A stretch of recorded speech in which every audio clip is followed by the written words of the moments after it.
श्री शिवाय नमस्तु भयम। दोस्तों, जैसा कि आप सभी लोग जानते हैं कि 15 मार्च 2026 यानी रविवार को पड़ रही है चैत्र महीने की पापमोचनी एकादशी व्रत, जो बहुत ही खास है।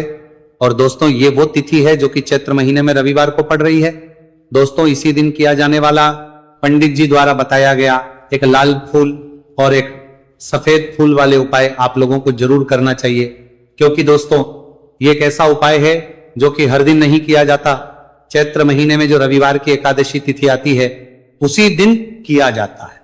अगर आप लोगों ने इस उपाय को नहीं किया है या किसी कारणवश नहीं कर पाए हो तो इस चैत्र रविवार एकादशी तिथि के दिन इस उपाय से मत चूकना। दोस्तों देखिए, यह दिन इतना खास होता है, इतना महत्वपूर्ण होता है।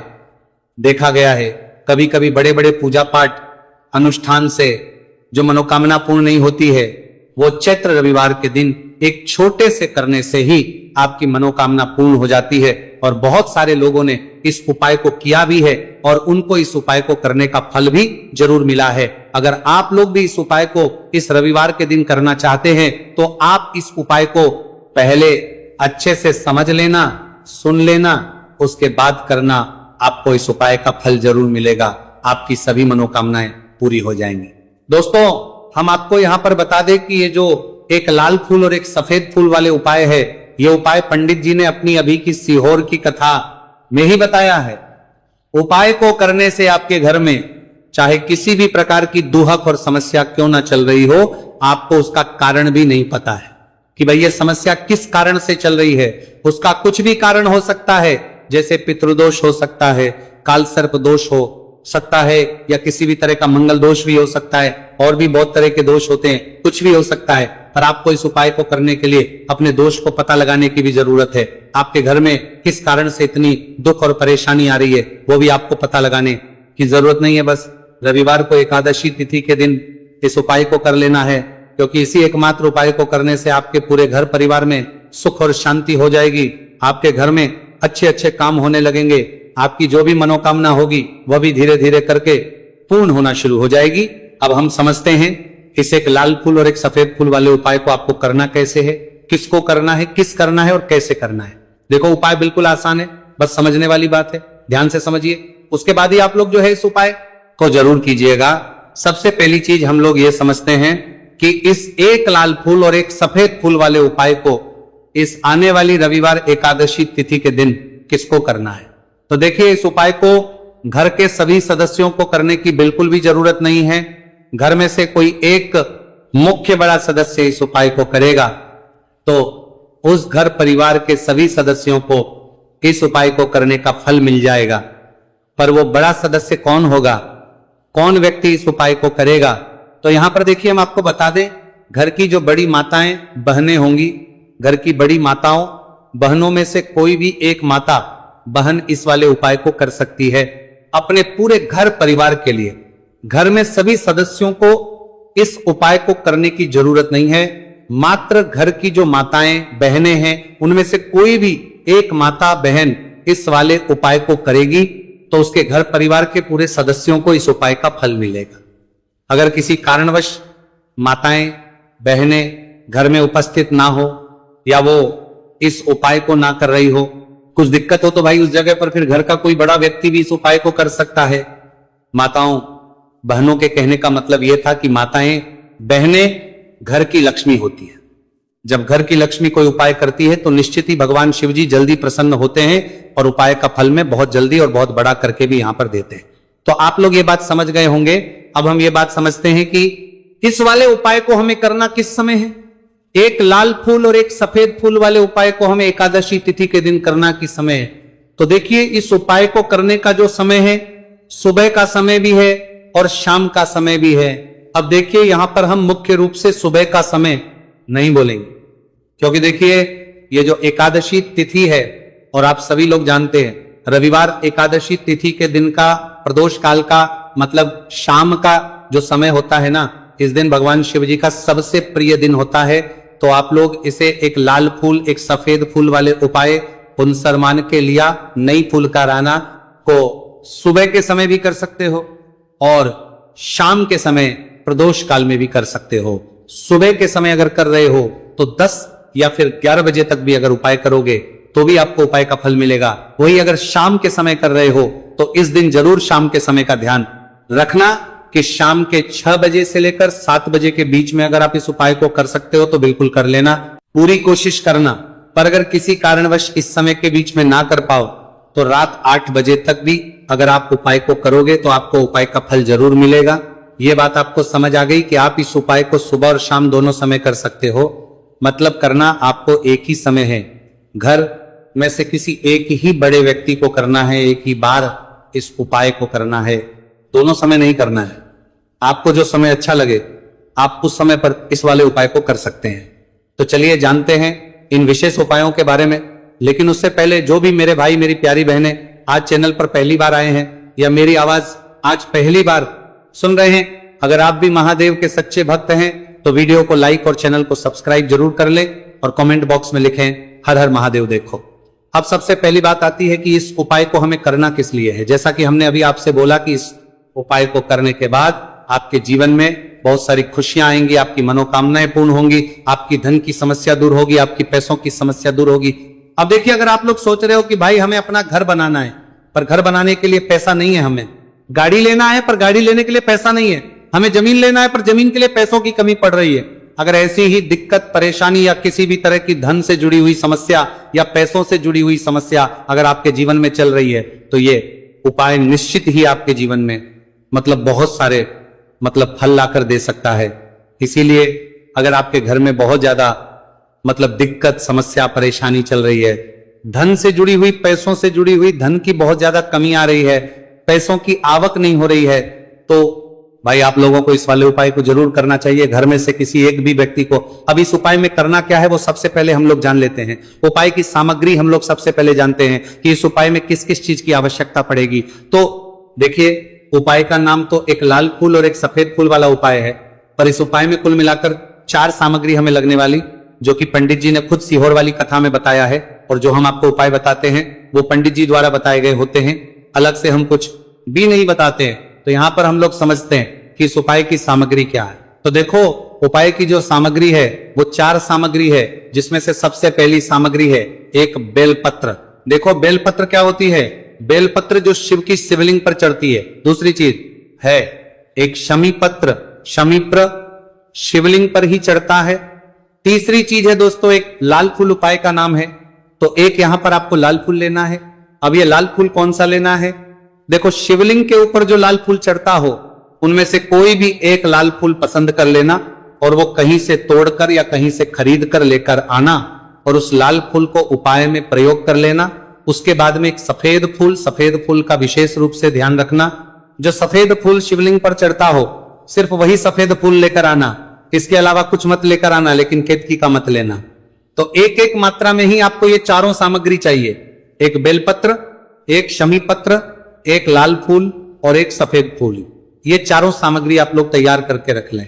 प्रदोष काल में या सुबह के समय जब भी आप इस उपाय को कर रहे हैं, जैसे ही आपके उपाय की सामग्री तैयार हो जाती है तो क्या हम सीधा उपाय को करने के लिए इन चारों सामग्री को मतलब उपाय करने के लिए जा सकते हैं? नहीं। तो यहां पर आपको इस बात का ध्यान रखना है कि हम भगवान शिव जी को प्रसन्न करने के लिए तो जा रहे हैं, हम अपनी मनोकामना को पूर्ण करवाने के लिए तो जा रहे हैं, पर हमें यह दर्शाना बिल्कुल भी नहीं है कि हम सिर्फ अपने फायदे के लिए भगवान शिव जी के मंदिर में आए हैं। इसलिए हम इस उपाय को करने के साथ साथ में भगवान शिव जी की पूजन अर्चना के लिए कुछ सामग्री भी जरूर लेकर जाएंगे। जैसे कि सुबह समय अगर आप उपाय को कर रहे हो, इसे एक लाल फूल और एक सफेद फूल वाले उपाय को, तो भाई सुबह के समय आपको एक लोटा जल लेकर जाना है।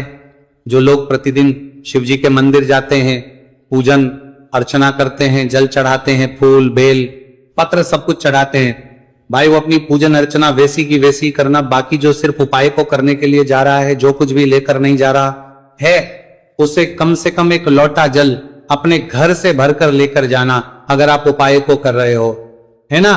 क्योंकि इस वाले उपाय को आप भगवान शिव जी की पूजन अर्चना करने के बाद ही करना। वहीं अगर बात करें शाम के समय की, अगर कोई व्यक्ति शाम के समय प्रदोष काल में इस वाले उपाय को कर रहा है तो भाई आपको मात्र एक घी का दीपक तैयार करना है। ये बात हम हमेशा बोलते हैं, शाम के समय प्रदोष काल में कोई कर रहे हो ना, तो दीपक का विशेष महत्व होता है। रविवार, एकादशी तिथि, दिन का प्रदोष काल में जो भी व्यक्ति दीपक जलाता है ना भगवान शिव जी के मंदिर में भाई, उसके जीवन से सारी दुख और परेशानियां भी दूर होती हैं। तो भाई इस दिन दीपक का विशेष रूप से ध्यान रखना आप लोग। अगर आप इस उपाय को शाम के समय प्रदोष काल में कर रहे हो, है ना, ये जो दीपक आप लोगे ये आटे का लोगे, जो आटा आप गूंदोगे उसके अंदर कुछ भी मत डालना, मात्र साधा आटा लगाकर उसे तैयार कर लेना और एक मीडियम साइज का दीपक तैयार कर लेना। दीपक ना ज्यादा छोटा हो ना ज्यादा बड़ा हो, है ना। उसके बाद में दीपक आपका तैयार हो जाए तो इसके अंदर जो बत्ती रखोगे वो गोल बत्ती रखोगे। देखो गोल बत्ती भी दो तरह की होगी, एक बाजार की और एक घर वाली। तो कोशिश करना अपने घर में जो रुई रखी हुई है उस रुई से आप लोग एक गोल बत्ती अपने ही हाथों से बनाओ, उपाय का फल अच्छा मिलता है। भगवान शिवजी जल्दी प्रसन्न होते हैं जब हम किसी भी उपाय को अपने हाथों से परिश्रम करके तैयार करते हैं। तो आपको उस दीपक के अंदर एक गोल बत्ती रख देनी है। इसके अंदर जो चीज आप लोग डालोगे वो डालोगे शुद्ध देसी गाय का घी। इस बात का विशेष रूप से ध्यान रखना, शुद्ध देसी गाय का घी ही डालना है, तेल वगैरह नहीं। आज के दिन तो मत डालना, रविवार एकादशी तिथि के दिन, क्योंकि भगवान शिव जी का सबसे प्रिय दिन और प्रिय समय पर हम लोग इस वाले उपाय को कर रहे हैं। तो थोड़ा सा शुद्ध गाय का घी इतना डालना कि वो दीपक कुछ समय तक चल सके। ना बाजार वाला मिलावटी घी डालना, ना भैंस का घी डालना, शुद्ध देसी गाय का घी। आपको ढूंढने में थोड़ी मतलब मेहनत लगेगी और महंगा भी मिलेगा, पर गाय के घी से भगवान शिव जी प्रसन्न होते हैं और उसी शुद्ध देसी गाय के घी से घर में बरकत भी बनी रहती है और हमारे घर में सुख शांति भी बनी रहती है। इसलिए इस शुद्ध देसी गाय का घी अपने घर में हमेशा रखा करो, वो भगवान शिव जी के कार्यों में भी उपयोग में आता है और उपायों में भी हम लोग प्रयोग कर सकते हैं। तो यहां पर आपकी सारी तैयारियां हो चुकी है। उपाय को करते समय शुद्धता का विशेष रूप से ध्यान रखिएगा। सुबह कर रहे हो तो भाई सुबह तो आपको स्नान करना ही करना है, बाकी शाम को कर रहे हो तो शाम को मात्र हाथ मुंह धोकर भी आप लोग इस वाले उपाय को कर सकते हो, कोई दिक्कत वाली बात नहीं है भाई। उपाय की पूरी सामग्री तैयार कर और पूजन सामग्री लेकर आपको भगवान शिव जी के मंदिर पहुंचना है, जो आपके घर के पास में हो, जहां पर शिवलिंग विराजित हो, शिवालय हो, वहां पर आप लोगों को पहुंचना है। और जैसे ही आप भगवान शिव जी के मंदिर में पहुंचते हो वहां पर जाकर ही उपाय शुरू नहीं करना है, पहले आपको भगवान शिव जी की पूजन अर्चना करना है। पूजन अर्चना कैसे करोगे? सुबह के समय गए हो तो एक लोटा जल वगैरह जो भी पूजन सामग्री लेकर गए हो, उससे पहले पूजन सामग्री आप लोग मतलब पूजन भगवान शिव जी की कर लो। जो व्यक्ति सिर्फ एक लोटा जल लेकर गए हैं वो शिव जी के शिवलिंग पर मात्र एक लोटा जल एक धारा से धीरे धीरे करके चढ़ा लो। अपनी पूजन अर्चना आप लोग जो है पूरी कर लो पहले। उसी के बाद अगर आप शाम के समय कर रहे हो तो पहले जाकर बैठना है भगवान शिव जी के शिवलिंग के पास में। आप जो दीपक तैयार करके लेकर आए हो उस दीपक को पहले जलाना है। ये जो दीपक आप लोग जलाओगे ना, ये किसी और की माचिस से मत जला, अपनी ही माचिस अपने ही घर से लेकर आना और इस दीपक को अपने ही माचिस से जलाना। अगर आपने मंदिर की माचिस या किसी और की माचिस ले ली, इस उपाय को करने में इस उपाय का फल उस व्यक्ति को भी बहुत मिल जाएगा। इस बात का ध्यान रखना, अपने घर से अपनी ही माचिस लेकर जाना और इस दीपक को जलाना। दीपक को जलाने के बाद भगवान शिव जी की शिवलिंग के पास में रख देना। शिवलिंग के इतना पास में मत रखना कि शिव जी को आंच लगे, थोड़ी सी दूरी बनाकर ही जो है इस दीपक को शिवलिंग के पास में आप लोग रख दीजिएगा। अब जैसे ही आपकी पूजन अर्चना हो जाती है भगवान शिव जी के शिवलिंग के सामने या आसपास कहीं पर भी बैठ जाइए उपाय को करने के लिए। और उपाय को करने से पहले आप लोग अपनी वो चारों पूजन सामग्री निकाल लीजिए, उपाय की जो सामग्री है वो निकाल लीजिए और भगवान शिव जी के शिवलिंग के ऊपर एक माता अशोक सुंदरी जी का स्थान देख लीजिए। माता अशोक सुंदरी जी का जो स्थान होता है वो जलाधारी के ऊपर होता है, जलाधारी के बिल्कुल बीचों बीच में होता है। आप लोगों ने देखा भी होगा शिवलिंग की जलाधारी होती है, जलाधारी के बिल्कुल बीचों बीच का जो स्थान होगा वो माता अशोक सुंदरी जी का स्थान होगा, क्योंकि यहीं पर हमें ये जो है उपाय को करना है सबसे पहली चीज। अब हम उपाय को करना शुरू करते हैं। आप सबसे पहले अपनी एक बेलपत्र उठा लो। एक बेलपत्र को आपको माता अशोक सुंदरी जी वाले स्थान पर सबसे पहले समर्पित करना है। बेलपत्र की डंडी का मुख होगा जलाधारी की तरफ जहां से जल बहता है और नीचे गिरता है, और बीच वाली बड़ी पत्ती का मुख मतलब शिवलिंग की तरफ होगा। इस तरीके से आपको इस बेलपत्र को माता अशोक सुंदरी जी वाले स्थान पर समर्पित कर देना है। उसके बाद में अपनी एक शमी पत्र उठा लो जो आप उपाय के लिए लेकर आए हुए हो।